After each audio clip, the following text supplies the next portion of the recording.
Welcome, everybody. I'm Mike McKee, professor here at Department of Family Medicine, also direct the MDisability Program.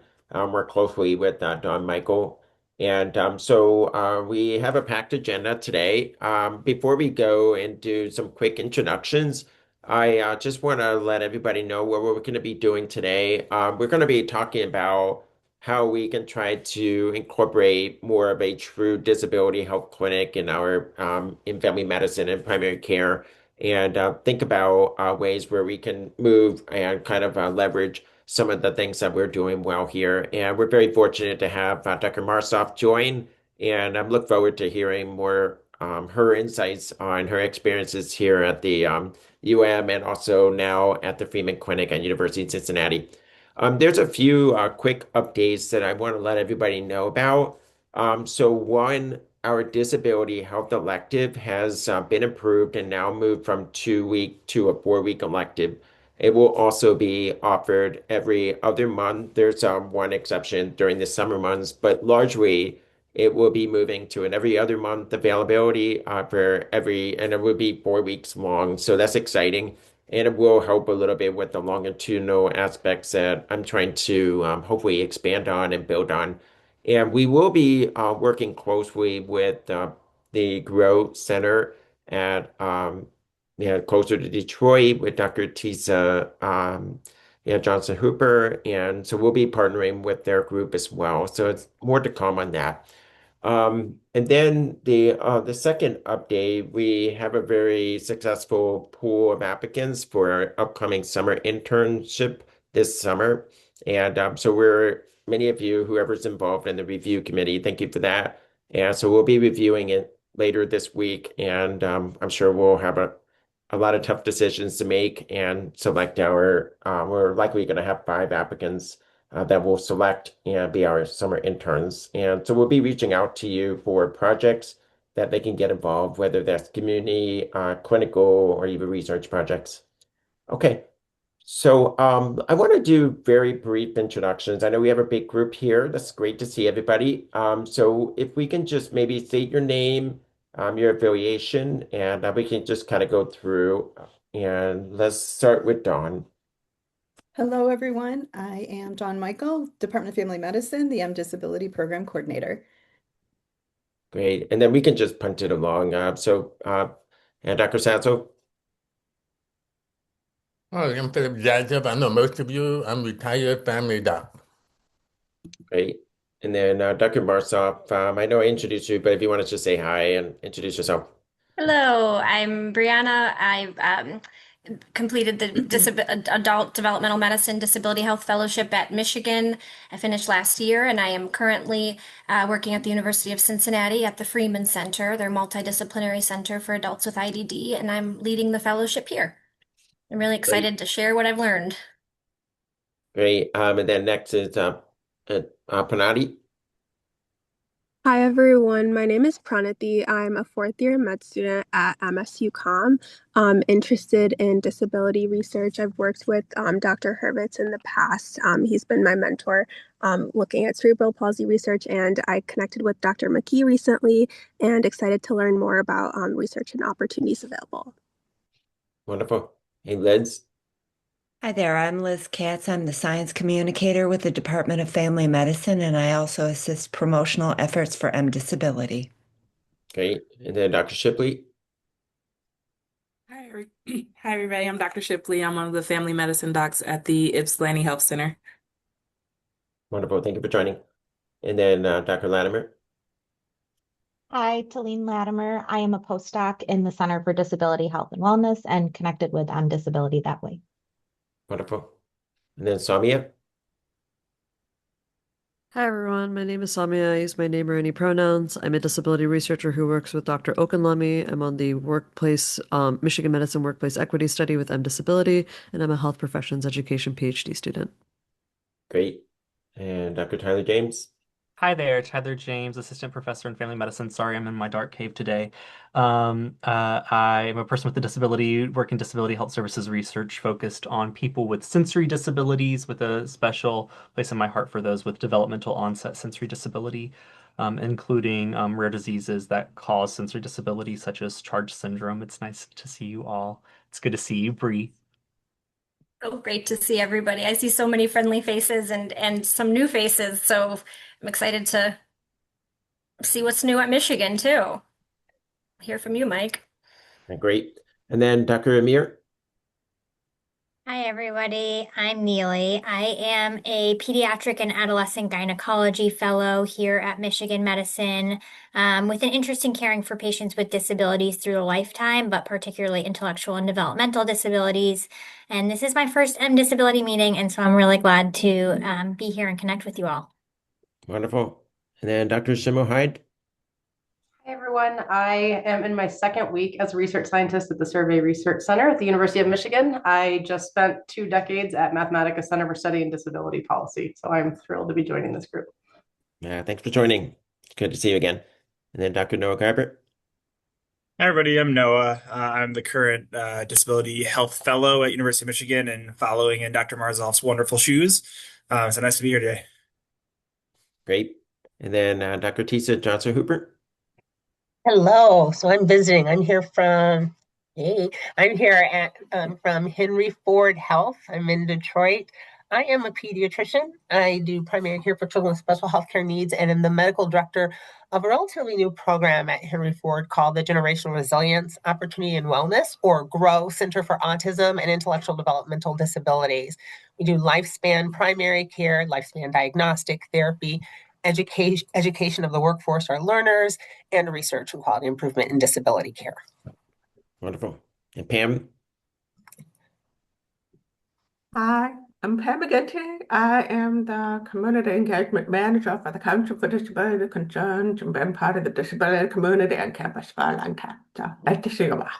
Thank you for joining. And Kayla, hello.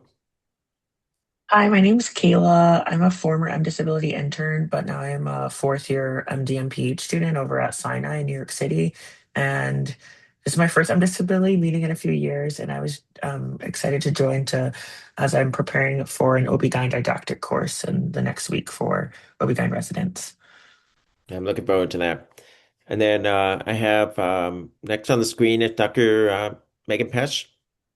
Hi, everybody. Megan Pesch, Developmental and Behavioral Pediatrics at U of M. Great. And then Brian McAllister. Hello, everyone. I am a family medicine intern, and this was my first meeting. Excited to learn more. Thank you, Dr. McAllister. Dr. Rebecca Case. Hi, I'm one of the second year family medicine residents. Good to see you all. Calling over from Chelsea Hospital today. Happy that we're all here. Wonderful. And Sharon Go. Hi everyone. This is my first disability meeting. I'm actually working with Kayla on her project, and I'm a second year MPH student at Icahn School of Medicine. Wonderful. Excited to be here. Thank you. Great. And then Christian Foxworthy. Hi, I'm a fourth year medical student with MSU CHM. I have an interest in sports medicine, particularly with adaptive sports. Wonderful. And then Tiffany. Hi guys, I'm Tiffany. I'm also a fourth year medical student at MSU Com. I'm pursuing family med, and I have interest in disability health and primary care. Great. And then last but not least is Sarah. Hi everyone, I'm a second year medical student. I was just working with, or I'm at U of M on my family med rotation. I was working with Noah this morning, so I'm just popping in to listen. Wonderful. All right, great to see everybody. So let me just get my slides, and then we're just going to talk about, in terms of next steps to really kind of build a true disability health clinic for people with disabilities. Let me just get my slides going.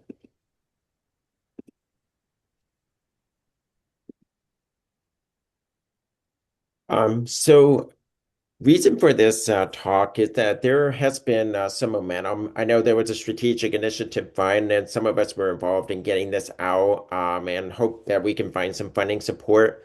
But one of the other things that is also really important is to figure out how we can get these pieces together. It's almost like a puzzle, and try to get the different teams be able to get better connected. And so what we're trying to do is really think about how we can improve the quality of care, especially in our clinic. So currently I'm working at Dexter Health Center. And so that's one of our 6 family medicine clinics. And we're fortunate to have Dr. Shipley working at another clinic, and Dr. Hoffman will be joining us later. So our hope is that we can be able to scale up and provide additional services that are more dedicated to people with disabilities. And then Dr. Noah Garber also worked closely with us at Dexter. So we have a couple already currently at Dexter, but we're trying to figure out how we can now make this truly a department-wide service. So I know I might be preaching to the choir for some of you at least.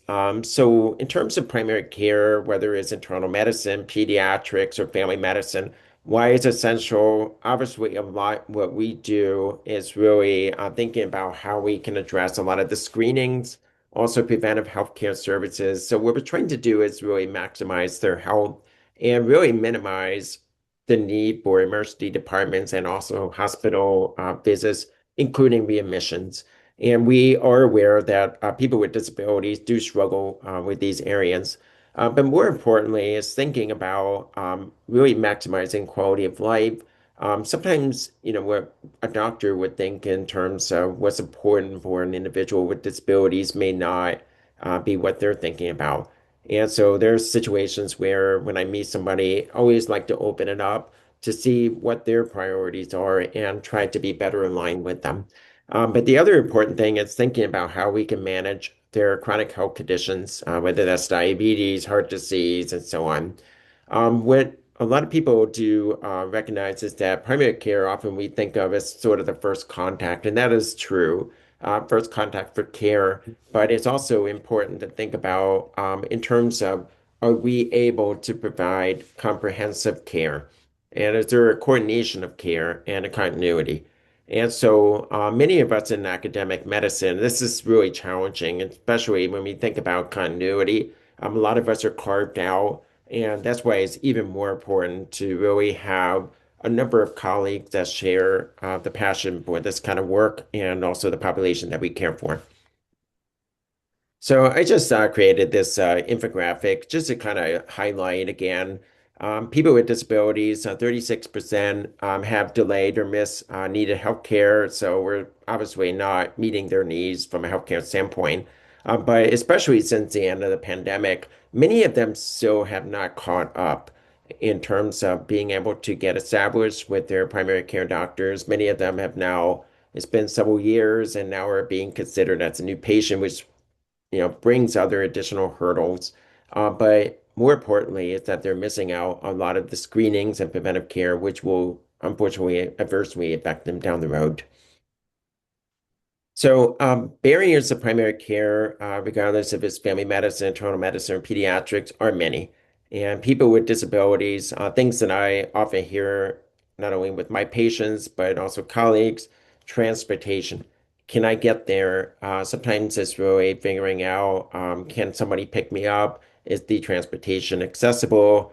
Is there anybody that can come with me as a support staff?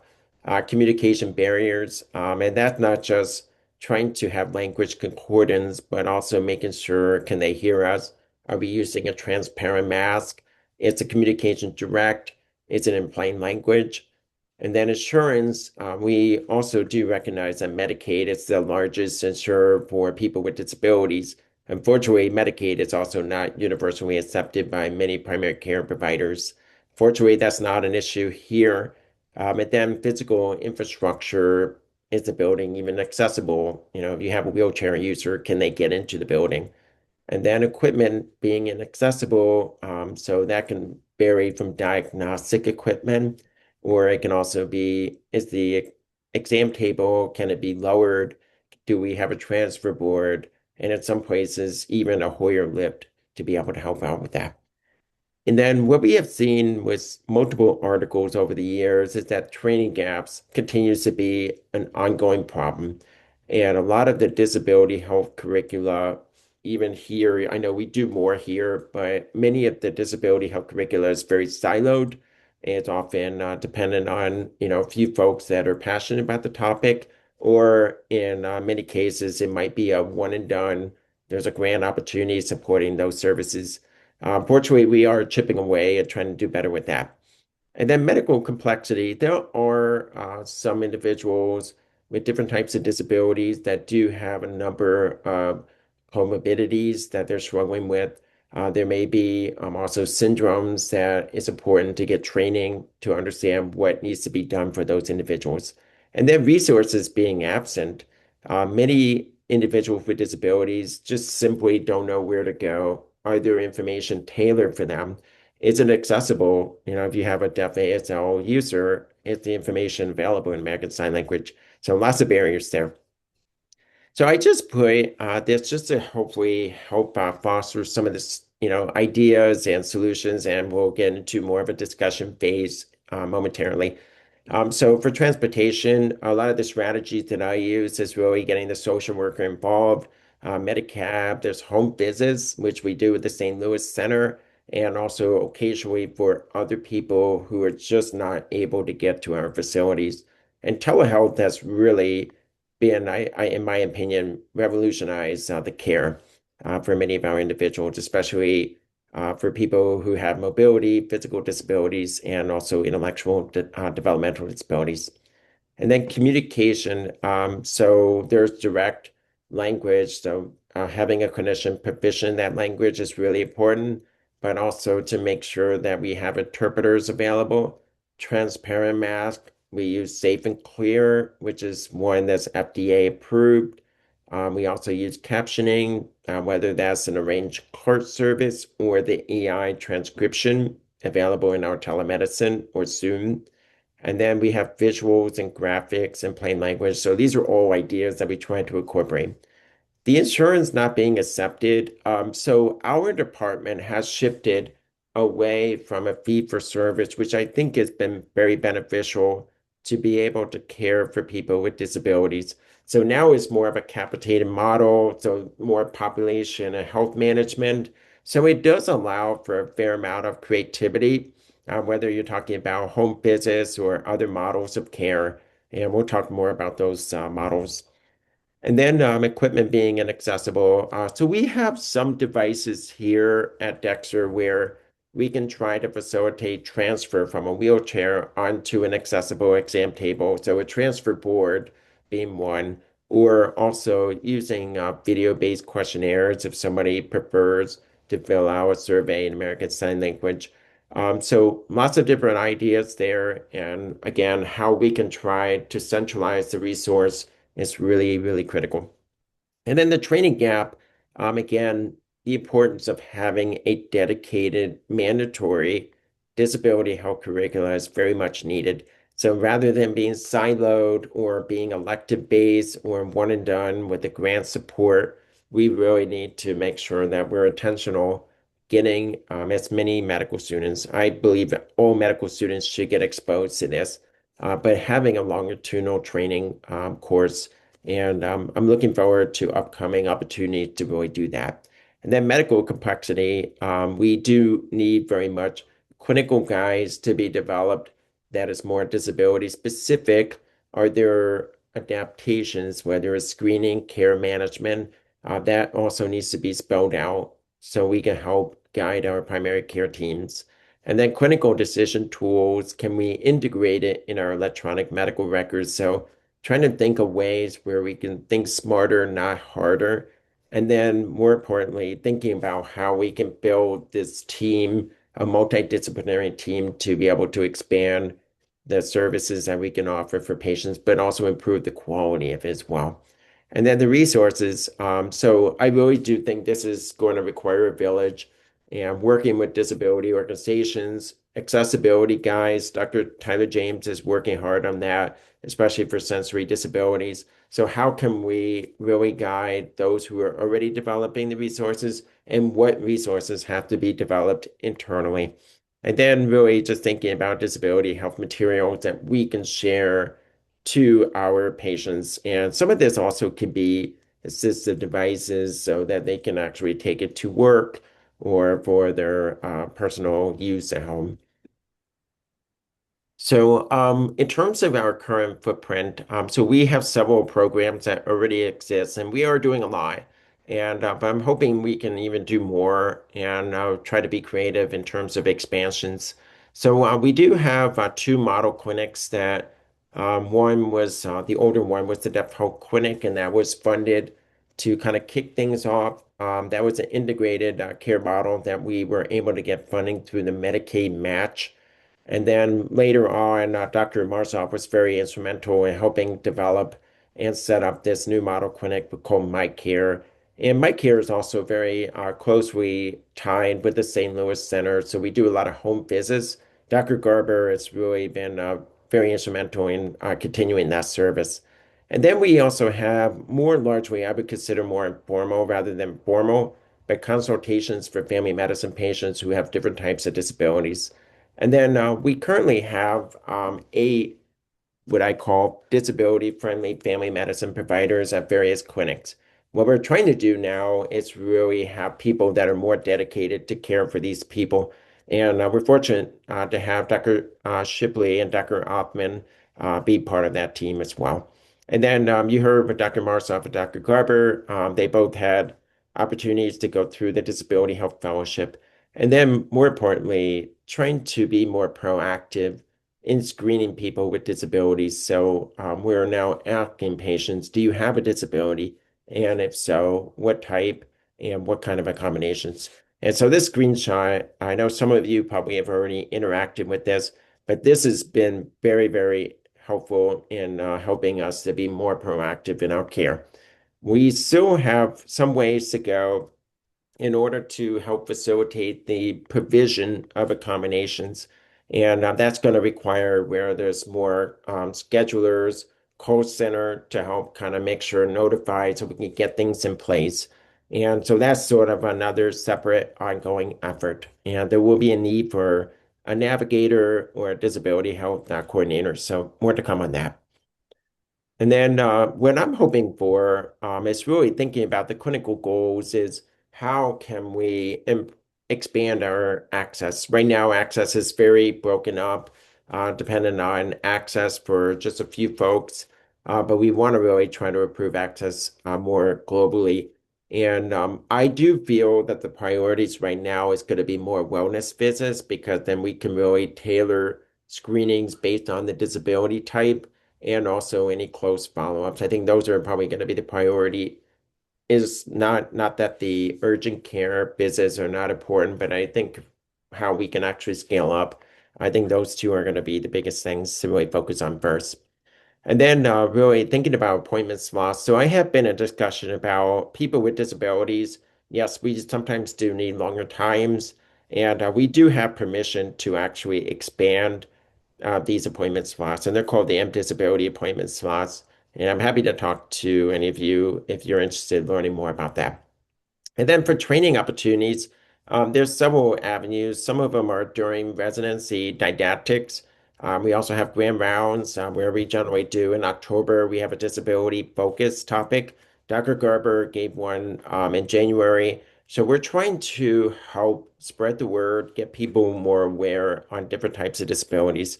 What has not happened, but what we do need to work on is really thinking about a central clinical resource page so that we can all tap into this resource and be able to share with our patients. And then in Dexter, we have several tools and assistive devices that's available, but how can we get these to be available at all of our clinics?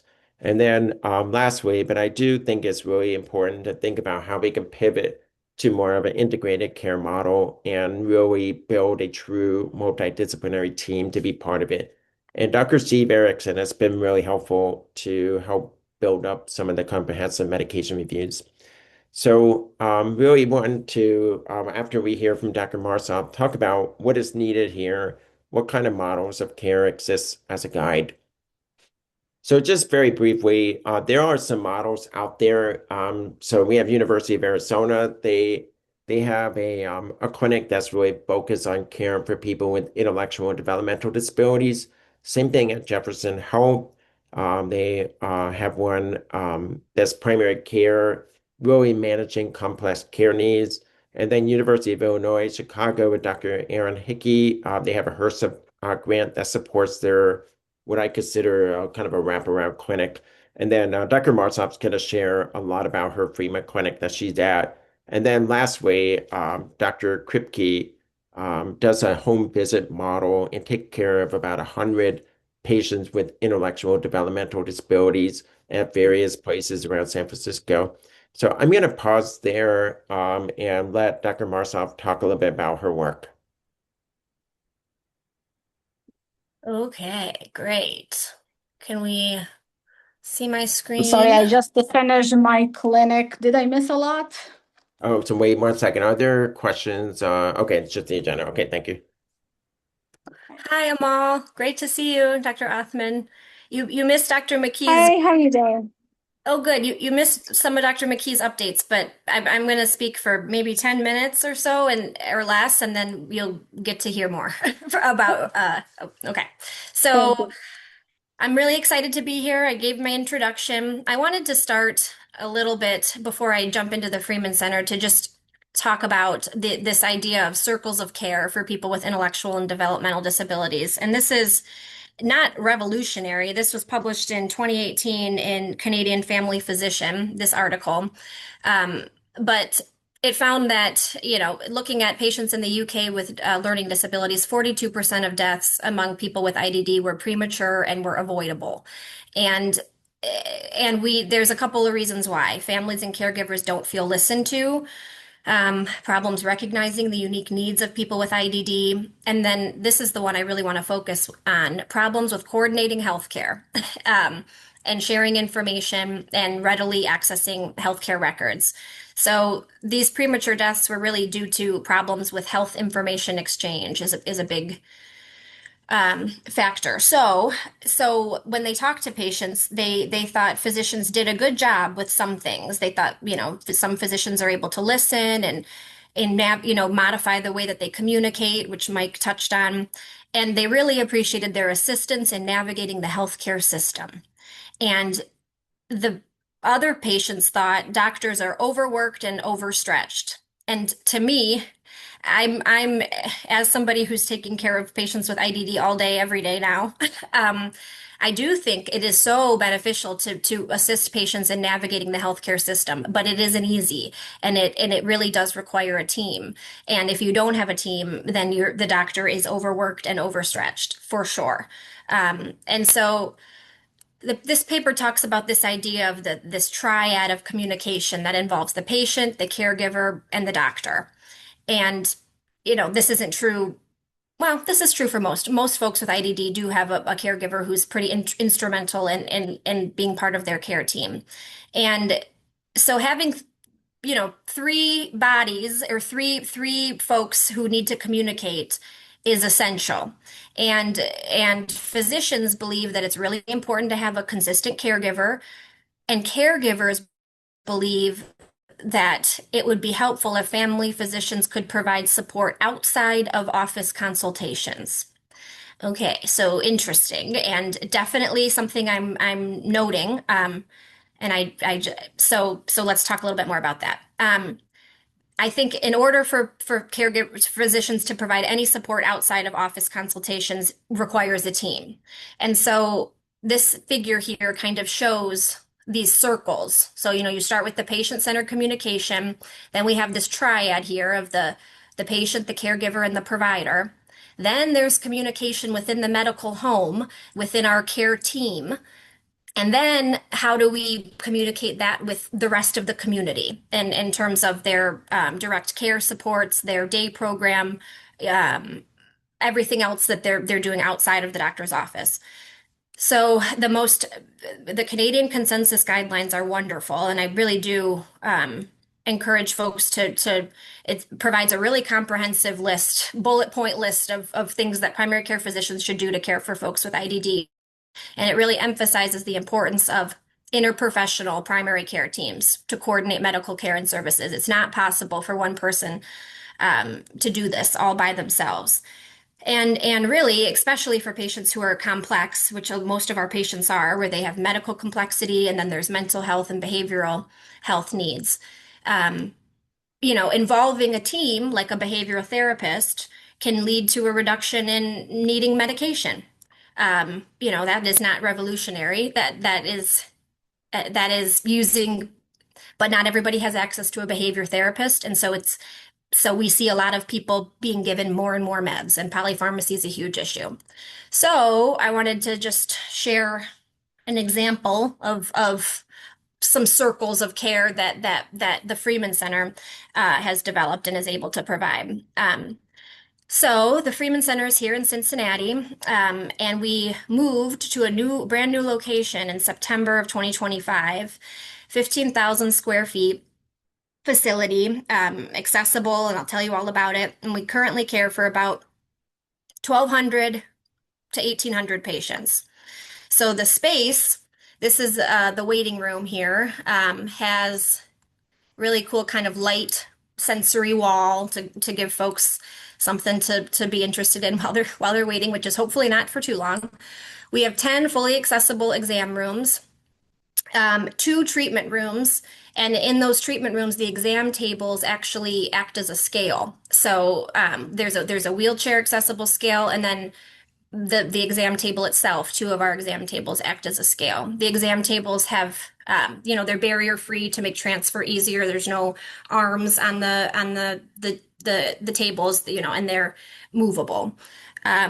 We have 9 behavioral health rooms, a dedicated sensory room, which is really incredible, and a place to if they are escalating in the exam room, we can go to a special room that has dim lighting. I mean, I wish I had a picture, but it is, designed with patient input and with the help of our behavioral support team.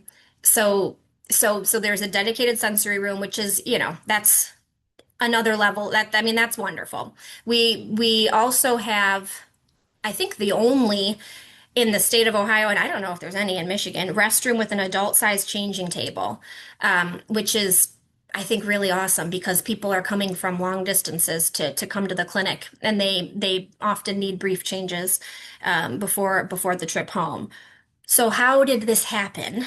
Okay, so the center received $3 million in funding from the state and $3 million from the federal government to build and renovate this facility. So that is for that's for the actual physical building, but not for the services that we're providing. So the truth is, for the services that we're providing, and I'll share what those are, it's philanthropy is a ton of what's needed. And so I shared, some of the foundations and the donors, but I mean, looking at other, like looking at the Down syndrome clinic at Mass Gen, I mean, they have a person whose full-time job is philanthropy, and our center director spends a lot of time fundraising, and I'll tell you what positions require philanthropy support. So here's just kind of we're caring for 1,200 to 1,800 people.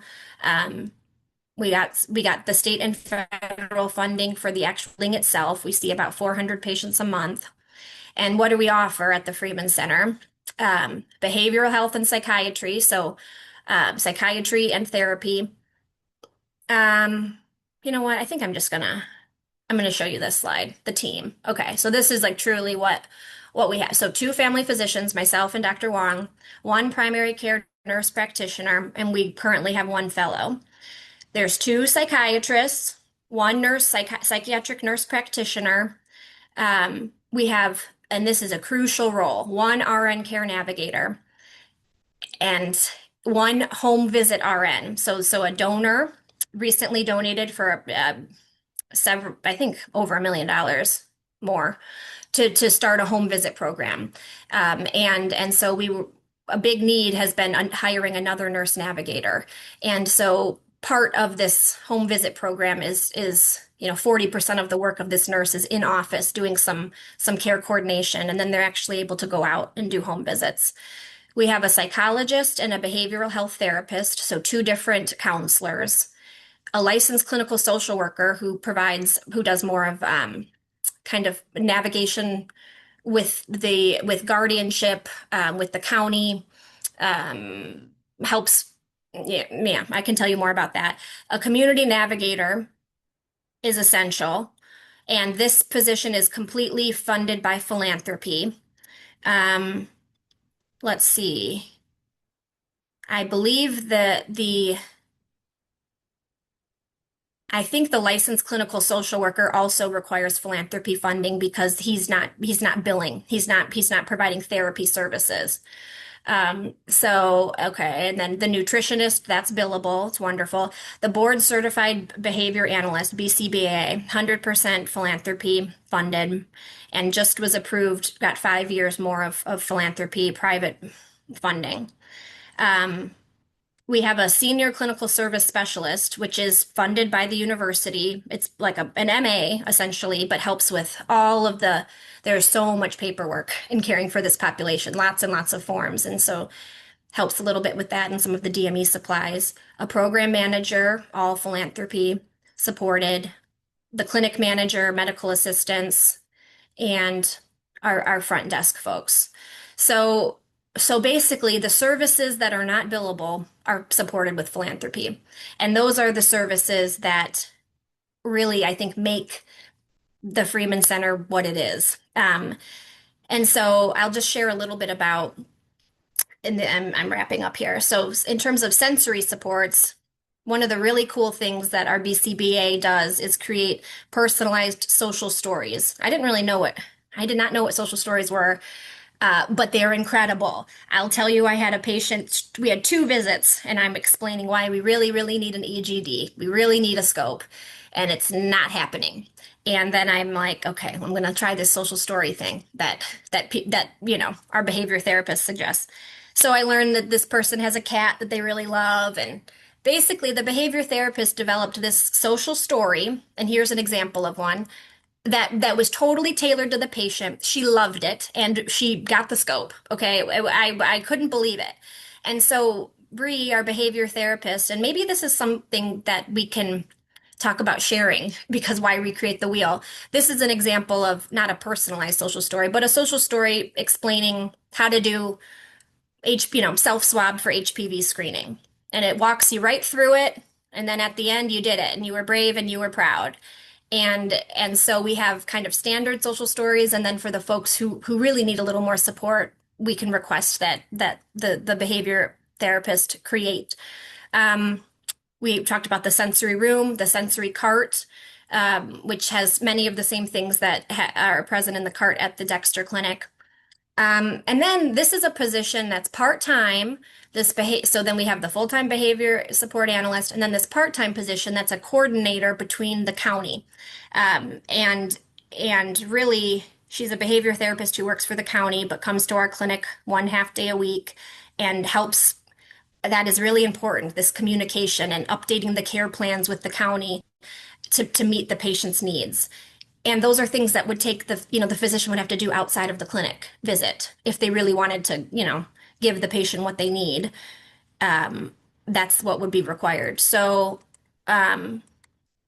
next steps, we were developing the home visit program. Dental care, big issue here as is in Michigan and everywhere. A lot of folks Medicaid need sedation for dental cleanings. And so I think phase 2 of the Freeman Center is the second floor having 4 chairs to offer dental with sedation. In the new space, we've been offering some group education classes about dating, classes about relationships, cooking, shopping, things like that, grocery shopping.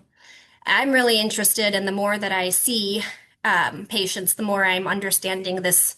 The patient and the caregiver are one, and the health of the patient and the health of the caregiver are so intertwined. And so I think, and there is a way to bill for counseling of the caregiver on the patient's behalf. We can talk more about some expanded fellowship opportunities and ways to train partners in the community. Some ideas that I have for some maybe like part-time kind of fellowships where you can get CME credit, maybe work with Lend, and be able to develop kind of partners in the community, because the truth is we have 800 people on the waiting list. and there a center like this is, I think, necessary for education and for consulting on really complex cases.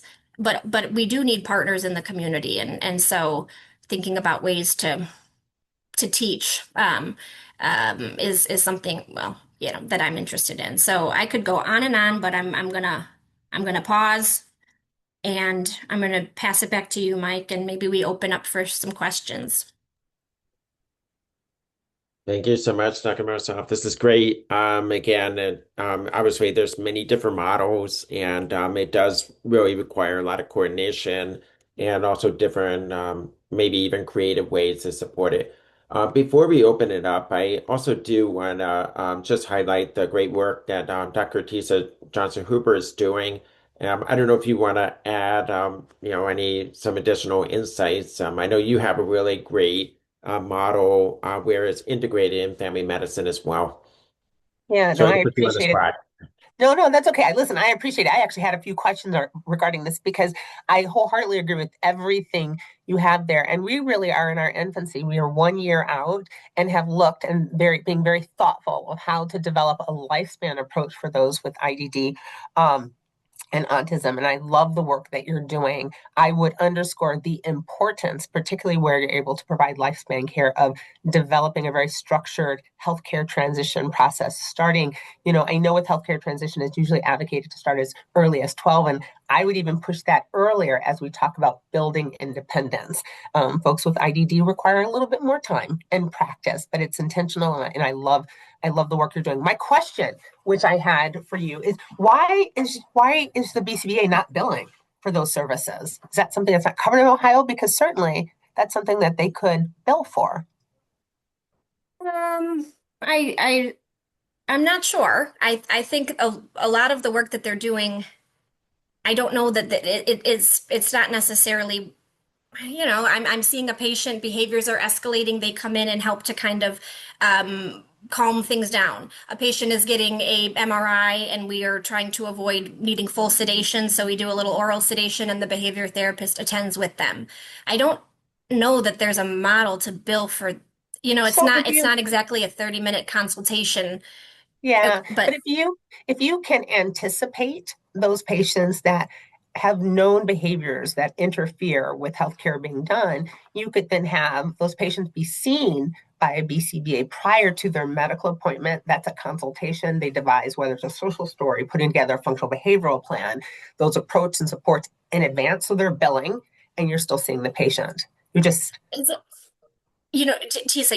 okay. I have a question because I am still trying to understand. There's a big difference, I think, in pediatric and adult, and I think, there's child life specialists in the pediatric world. There's none on the adult side. At least at U of M, there weren't, and here at UC, this position is kind of like that, the child life on the adult side. Yeah. So you're not leveraging that BCBA skill. They're not working to their license because they're at minimum a mastered level board certified behavioral analyst. So their entire field is they understand behavior and the function of behavior. So behaviors that are interfering have a function, and it's their job to identify that, mitigate that, so that healthcare can be, carried out, and that's billable. Okay, so are you able to do that at Grow? Do you have a BCBA? I will have a BCBA come in 2 months. That's certainly the structure that we'll be utilizing. But furthermore, how then your system can then support your organization. Generally, these patients don't just receive care just in, at the Freeman Center. They may end up in the emergency room. They may end up in hospitalization, and you can you leverage your BCBA to support them wherever they are in the health system. And that's billable.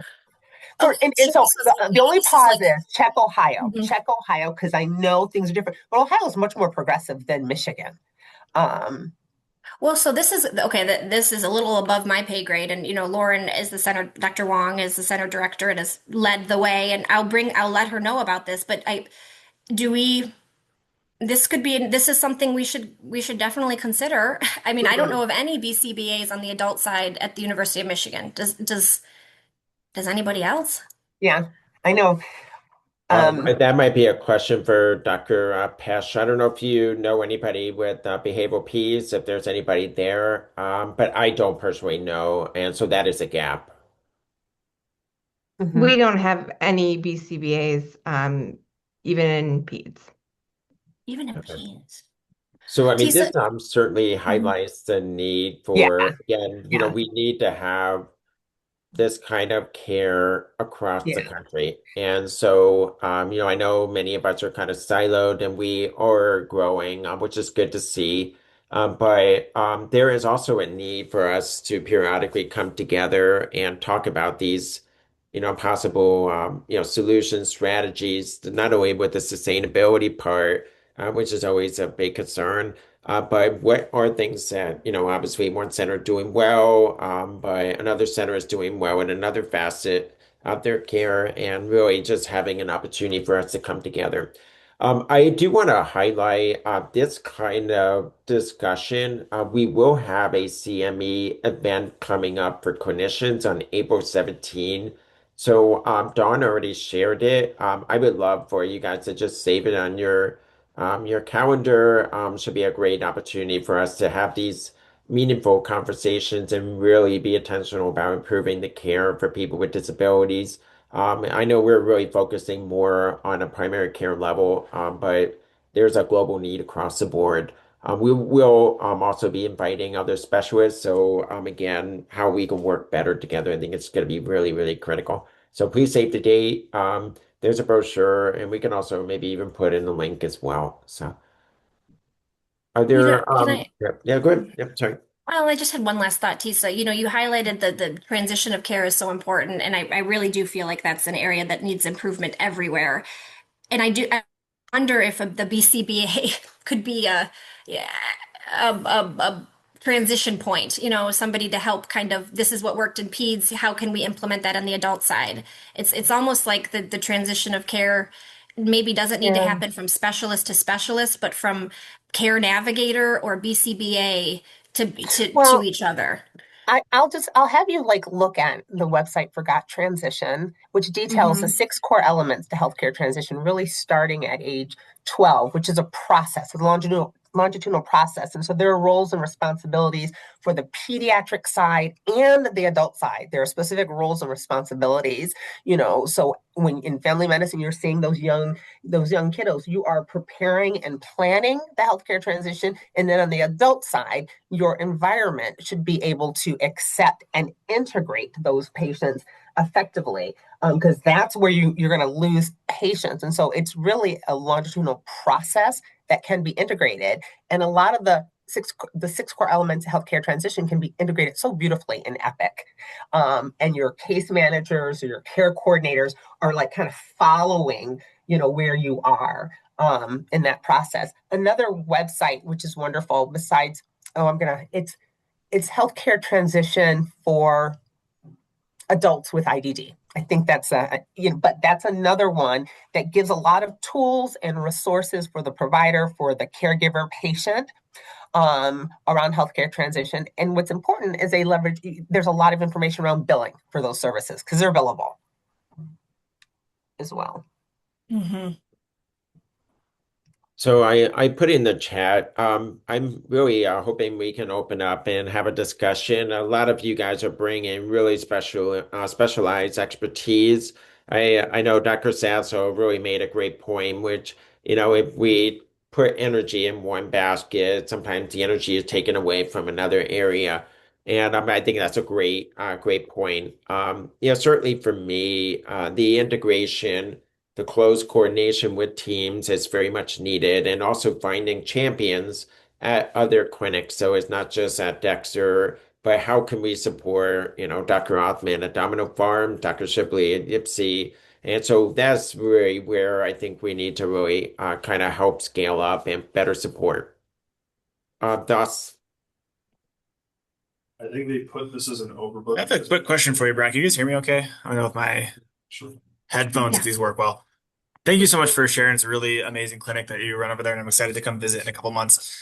I noticed that you have like 3 psychiatric providers and only 1 psychologist on staff. I was just curious, like, is there a pretty long wait list for your patients to get in with psychology? And do you have partnerships kind of with the community? Like, do you work closely with your community mental health equivalent there in Cincinnati? And kind of how, for people who have psychiatric providers in the community, how do you kind of bridge that communication?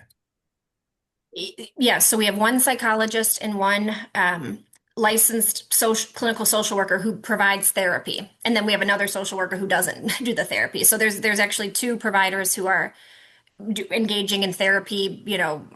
One works 4 days a week, yeah, pretty much full time FTE. But yes, there's a wait list. Yes, there's a wait list, and our social worker who does not provide therapy triages that wait list and is the one who connects with community partners. So just in that aspect, it takes, there's at least three people working on that process. And there's wait lists, and there's wait lists everywhere. We have community partners. Of course, it's ideal to be seen. It's much easier to communicate when we're all in the same building. But that can't always happen.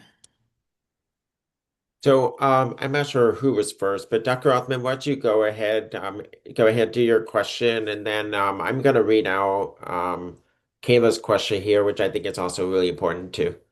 So I don't have a question, but to answer your earlier question about how to coordinate between your location, my location, I think based on our experience with weight navigation, having really a program or a project manager that hold all the threads in one hand is really essential, and trying to kind of look at your pilot and kind of see how to standardize the process and who gonna be our champions in every location. That what will form our team eventually, and then eventually we can start actually see the gaps in care we have and what other resources we need.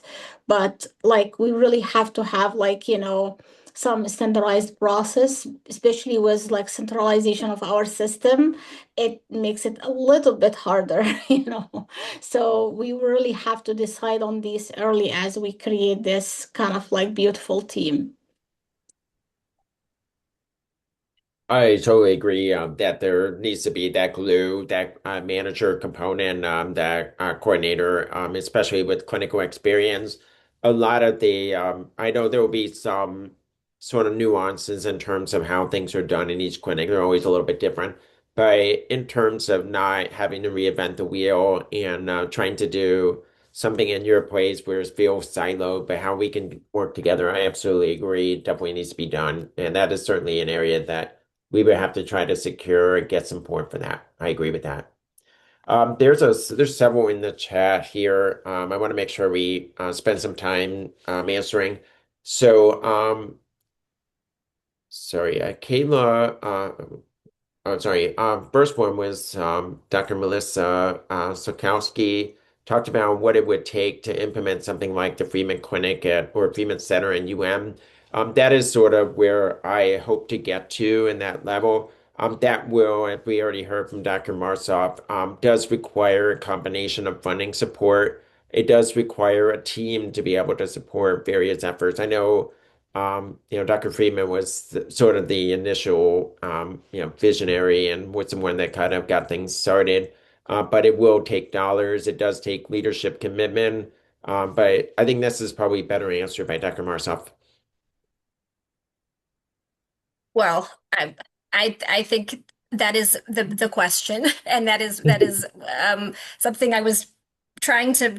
I thought, coming to work at a center like this would maybe help me find that answer, and I don't know that I have it yet, but I will say it's this.